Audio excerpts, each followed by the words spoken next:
ท่านหัวหน้ากลุ่มตำรวจจราจรแถลงข่าวการจัดตั้งปฏิบัติเวียกงานป้องกันและสกัดกั้นอุบัติเหตุจราจรทางบกในระยะเฉลิมฉลองส่งท้ายปีเก่าพศ 2568 และต้อนรับปีใหม่ลาวพศ 2569 โดยเฉพาะแม่นสถิติอุบัติเหตุที่เกิดขึ้นในระยะ 7 วันอันตรายพวกเขาก็ได้ตั้งจุดกวดการอยู่4จุดพันเอกคำสอนศิดาวงศ์หัวหน้ากรมตำรวจจราจรได้รายงานถึงสภาพการสัญจรโดยรวมว่ามีความเป็นระเบียบเรียบร้อยดีสภาพการสัญจรของผู้ใช้รถใช้ถนนอยู่ตามเส้นทางแม่นบางตา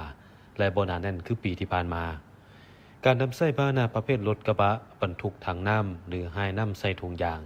การสาดหรือหดน้ำตามสายทางหรือการเต้าโฮมกันกินดื่มและลัดรถหดน้ำใส่ผู้สัญจรไปมาแม่นบ่ปรากฏเห็นหลายมีท่าเอียงลดลงกว่าปีที่ผ่านมาเช่นเดียวกัน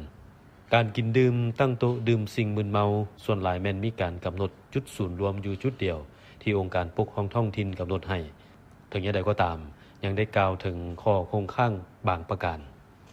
พวกเขาก็ได้ตั้งจุดกวดการอยู่4จุดในนี้มีอยู่จุดทางเข้าทางออกทาง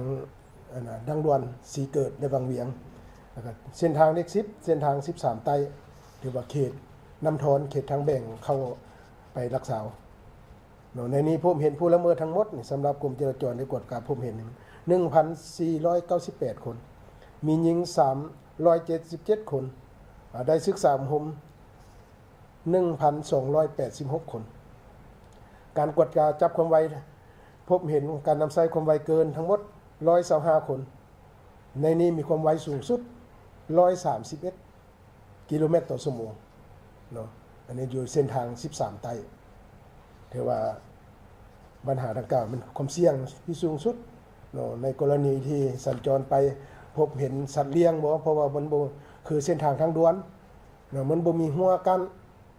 เป็นเส้นทางโล่งเดี๋ยวพบอุปสรรคอื่นๆก็อาจเห็นให้เกิดอุบัติเหตุและมีผลเสียหายพันเอกคำสอนศิดาวงศ์ได้นำเสนอสถิติอุบัติเหตุจราจรทั่วประเทศในระยะ 7 วันอันตรายคือวันที่ 12 หาวันที่ 18 เมษายน 2026 มีอุบัติเหตุเกิดขึ้นทั้งหมด 228 รายลดลง 85 รายเท่ากับ 27.15 ส่วนห้อยเมื่อเทียบไส่ปีผ่านมาพาหนะเปเพ397 คันลดลง141 คันเท่ากับ 26.20 ส่วนห้อยคนได้รับบาดเจ็บ362 คนลดลง159 คนเท่ากับ 30.51 ส่วนห้อย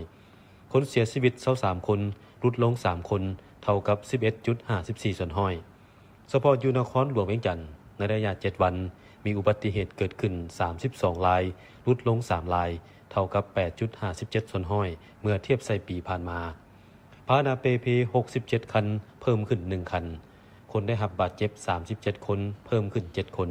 คนเสียชีวิต6 คนเพิ่มขึ้น4 คนแขวงที่มีอุบัติเหตุหลายที่สุดอันดับที่1แมนนครหลวงเวียงจันทน์มี32 รายรองลงมาแมนแขวงเวียงจันทน์และสวรรณเขตมี31 รายแขวงจำปาสักมี16 รายแขวงที่มีผู้เสียชีวิตหลายที่สุดอันดับที่1แมนนครหลวงเวียงจันทน์มี6 คนรองลงมาแมนแขวงจำปาสักมี5 คนและแขวงอุดมไซสัญบุรีหลวงพระบางแขวงละ2 คนส่วนสาเหตุหลักของการเกิดอุบัติเหตุแมนขับรถไว้เกินกำหนดมี109 กรณีเท่ากับ 47.80 ส่วนห้อยมีผู้เสียชีวิต8 คนการดื่มสิ่งมึนเมาแมน67 กรณีเท่ากับ 29.38 ส่วนห้อยมีผู้เสียชีวิต9 คนสาเหตุอื่นๆรวมมีการเปลี่ยนทิศทางบ่ปล่อยสิทธิ์ขับขี่บ่รับประกันและปัญหาเทคนิคในโอกาสท้ายนี้ก็ขอแสดงความขอบใจและสมเชยต่อการนำอำนาจการปกครองการจัดตั้งสังคมทุกขั้นทุกภาคส่วนพ่อแม่ประชาชนทุกคนที่ได้มีส่วนร่วมหรือว่าเป็นเจ้าการในการศึกษาอบรมแนะนำสมาชิกภายในองค์การจัดตั้งของตนบอกว่าครอบครัวของตน